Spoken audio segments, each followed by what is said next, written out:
How to integrate countdown timer onto your Shopify store. So first of all, you need to simply head over to Shopify App Store and simply search for countdown timer. So I have found this one, essential countdown time bar. So if I click on view demo store, let's install it. By the time we are viewing this, as you can see, this is looking much engaging and eye grabbing. So let's install this. If you're comfortable with the terms and condition, you can simply install this.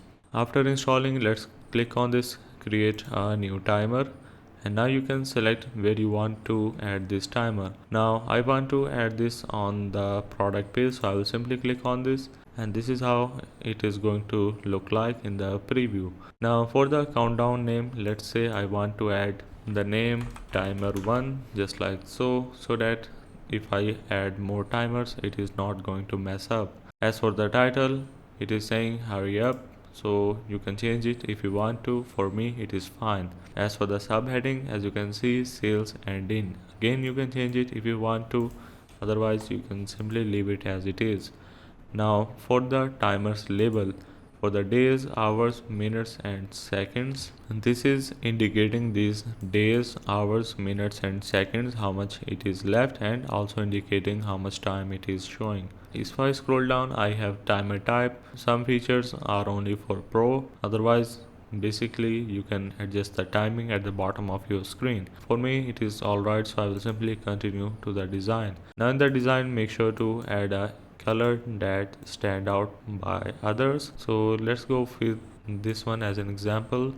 And as for the text color, I will going to simply select the white color. So let's select the white as an example, and there you have it. This is how it is going to look like.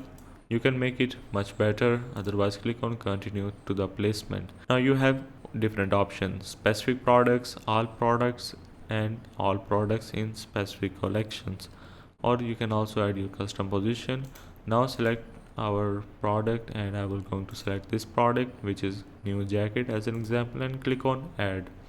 Now after adding, I can scroll down, and then I can also adjust the geolocation targeting, which is going to be for a specific country as well, and as for the all world. Now click on publish on the top right, and after saving it, if I click on activate now, this is going to take me to customization of my Shopify store. So make sure that countdown timer is enabled and click on save on the top right. Now after saving the changes, if I go back again and then click on preview countdown in store, this is how it is going to look like, which is looking much engaging. So that's the way of how you can add countdown timer to your Shopify store.